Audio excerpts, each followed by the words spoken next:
Le 6 octobre dernier avait lieu au sanctuaire Notre-Dame de Lourdes de Rigaud la messe de clôture de la saison estivale 2024. Fondé en 1874 par les clercs de Saint-Viateur, le lieu célébrait cette année son jubilé du 150e anniversaire. Pour son vice-recteur, le père Gaétan Labadie, cette année fut l'occasion de faire mémoire et rendre grâce pour cette histoire plus que centenaire. Il y avait ici, au Collège Bourgette, un frère qui s'appelait Ludger Posé. Et il y avait une dévotion à la Vierge de Lourdes. Puis la Vierge de Lourdes, ça faisait pas tellement longtemps que les apparitions avaient eu lieu. Alors, les gens étaient surpris, mais lui, il y avait une petite statue. Alors, il est allé dans la montagne, puis il a mis sa petite statue. Presque tous les jours, il venait pour aller prier. Et là, les élèves l'ont vu. Ils ont dit, où est-ce qu'il s'en va? Ils sont mis à le suivre en cachette, puis ils ont découvert qu'il allait voir une petite statue, qu'il allait prier. Et c'est grâce au clerc de Saint-Viateur du collège, avec les élèves, qui ont aménagé le terrain. Pourquoi que le sanctuaire est devenu très populaire? C'est qu'il y a eu, au tout début, des gens qui sont venus prier, et puis il y avait, par exemple, une dame avec son enfant qui était paralysée, qui a guéri, puis elle dit, il a guéri. Alors, à ce moment-là, tout le monde a dit, bien, nous aussi, on voudrait avoir des guérisons. Lors de la célébration eucharistique extérieure, s'est déroulé le rituel du feu des offrandes.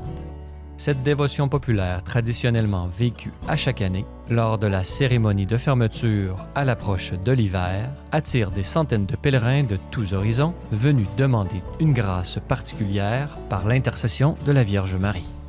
À la célébration, nous faisons quelque chose depuis de nombreuses années, ce qu'on appelle le feu des offrandes. C'est que les gens, ils écrivent soit des intentions, soit des remerciements pour des faveurs obtenues, et nous, on les garde.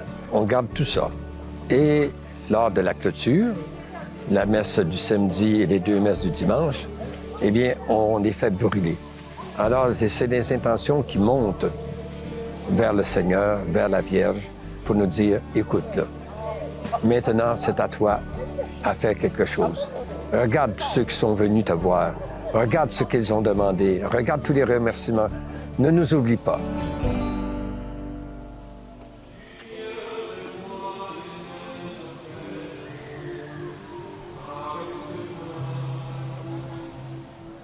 Pour le pape François, les sanctuaires sont un lieu privilégié de rencontre avec le Seigneur, particulièrement propice à servir l'évangélisation de ceux qui se sont éloignés de l'Église. Pour l'évêque émérite de Valleyfield, Monseigneur Noël Simard, la présence d'un sanctuaire dans son diocèse fut une véritable bénédiction pastorale tout au long de son épiscopat.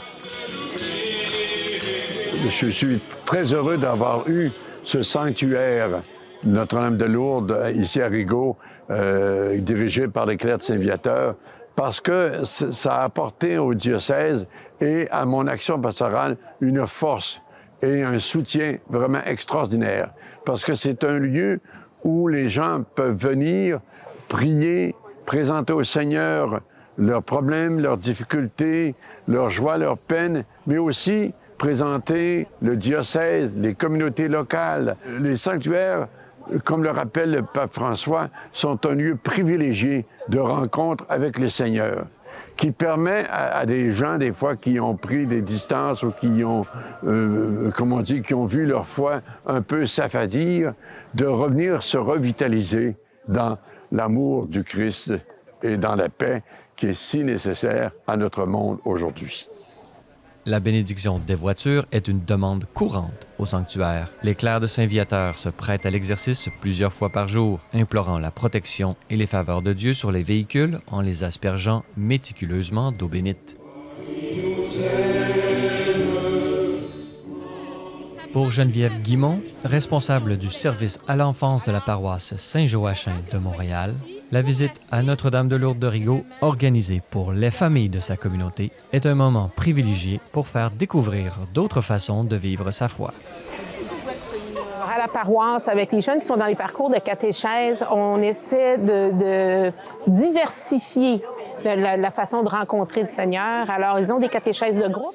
Et ce mois-ci, avec le 150e, on a trouvé que c'était une bonne idée de venir, d'amener les familles à participer à cette dernière messe pour le sanctuaire. Venir en visite comme ça, un sanctuaire, c'est découvrir plus profondément, de se connecter autrement que par un livre de catéchèse, de découvrir aussi le joyau. Surtout dans l'ambiance d'automne, c'est aussi une façon là, de vraiment, là, à la veille de l'Action de grâce, de rendre grâce vraiment pour la chance qu'on a d'être ici. C'est un très beau, il y a des petits sentiers aussi, des belles découvertes. De nombreuses familles étaient également présentes lors de la messe de clôture du 150e anniversaire. Pour Daoud Darazi, la visite au sanctuaire Notre-Dame de Lourdes est un moyen privilégié pour transmettre la foi à ses enfants tout en vivant une journée conviviale en nature. Moi, je viens du Liban. Je suis arrivé en 2012, mais mes parents au Liban m'ont transmis la foi. Et j'ai vu combien cette foi m'a aidé à vraiment être résilient dans les moments spécifiquement difficiles. Et j'ai dit, moi aussi, comme j'ai reçu gratuitement cette foi, mais pourquoi pas aussi de ne pas la transmettre à mes enfants? Parce que cette foi, c'est ce qui reste, c'est quelque chose qu'on ne peut pas voler. Et Maman Marie occupe une place importante dans ma vie spirituelle. Donc là où il y a Maman Marie, moi je suis là. Donc faire partie d'une communauté, se connecter à la nature, voilà vraiment qui me fait pousser à venir ici. Puis partager ça avec mes enfants aussi. Le jubilé du 150e anniversaire du sanctuaire Notre-Dame de Lourdes de Rigaud aura permis à tous les pèlerins de vivre un moment de prière et d'action de grâce à Jésus par Marie, tout en se retrouvant en famille dans un cadre permettant le contact avec la nature. Chaque année, le sanctuaire est ouvert de la fin mai au début octobre et reçoit en moyenne 100 000 visiteurs.